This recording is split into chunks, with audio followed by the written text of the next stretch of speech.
Well, you have to take who's there and available. He was our next guy on our list.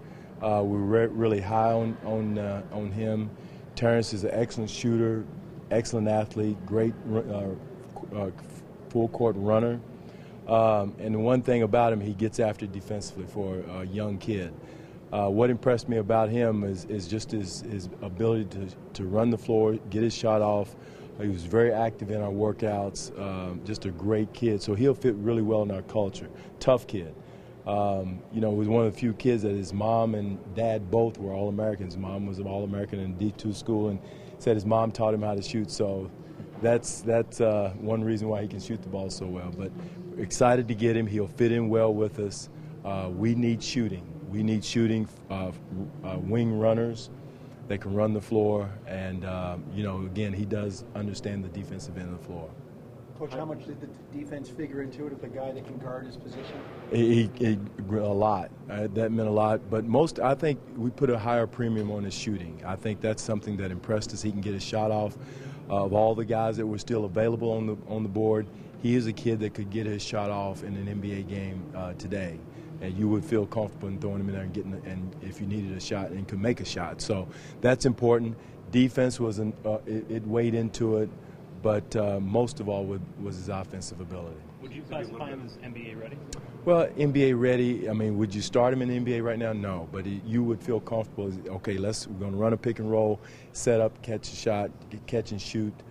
He can make a shot. So I feel very comfortable in that. But, again, like most kids, he's got a lot to learn about the NBA game.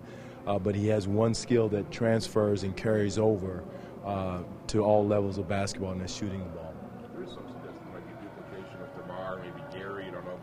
Right. A lot of those. Right, and we do, but you can never get too many shooters. We found that out this year. Makers. I think that's more important than anything else, Doug. He's a little bit different. I mean, he's more of a shooter, more so. I consider DeMar a scorer.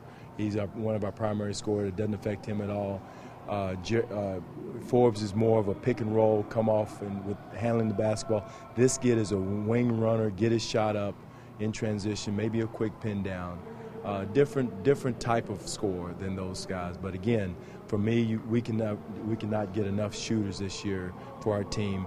But again, not giving up on our defensive foundation. When you saw this go through and Barnes went just ahead of you, taking the three guys right. top of your list, is there a sense of disappointment or inevitability? Well, it happens. He's such a talented player. We knew that possibility was there, Doug, but that happens. And then you go to Plan B, and our Brian and Ed and Mark did an excellent job of prioritizing the list of players that we had. This guy goes off, who's next? And Terrence was right there next on the list. And again, we're excited about having the young man, and he's going to fit well into our culture. Again, he's a great culture piece, most of all because he can shoot the ball. But on top of that, a tremendous young man. His shot making, he get a knock this year for being a big second half guy. How big is it for you to get a maker who wants the ball at the end of games in his hands? That's huge, and that's what I think he averaged 25 points a game down the stretch of his college career, which every game meant something in his college career, and you have to have that. But I do feel strongly that DeMar is going to graduate into that shot making at the end of the game. That's going to be important for us going forward.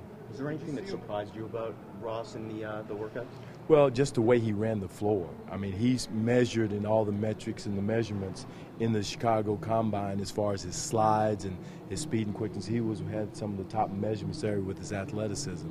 So, but the way he ran the floor when he was here and the way he defended, we did some full court defensive drills. His conversion back to the defensive end was big, but also turning his first three steps in transition was huge. So that was a surprise to me. It was how fast he ran the floor and then to get into his shot. Given your depth up front, was it going to be very difficult for a big to do enough to make you use that pick on? Well, it's not. I hope it's not lost on us that we do have one of the top big guys coming in. If he was drafted this year, he'd probably be 2 or 3. He was down there with him last week with the Lithuanian national team. We have a legitimate big guy in Jonas, and he was very impressive. So he he, along with Terrence and other young kids, are going to be good pieces for us. Again, free agency is going to be huge for us to go along with these guys because, these guys alone are good pieces, good core young pieces for us.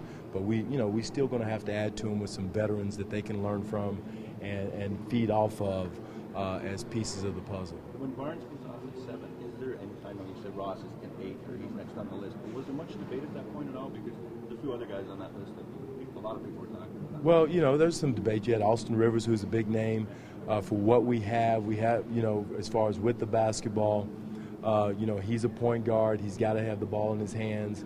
Where we felt like we still needed shooters. I think Austin's going to be an excellent NBA player, but for us, we needed shooters.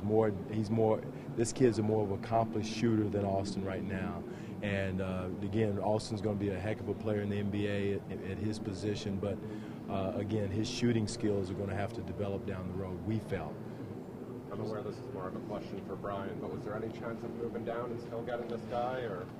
There was talk about that, but yet and still, you have to take what's given to you, but we're excited about him.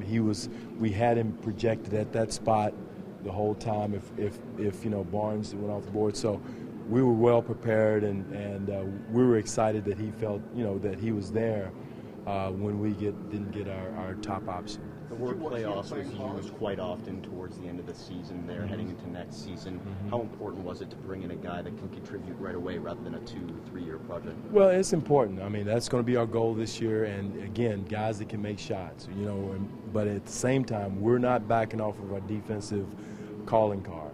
And this is a kid who not only can make shots, but he can defend his position, run the floor. His basketball IQ from the wing position in the zone and man-to-man is high.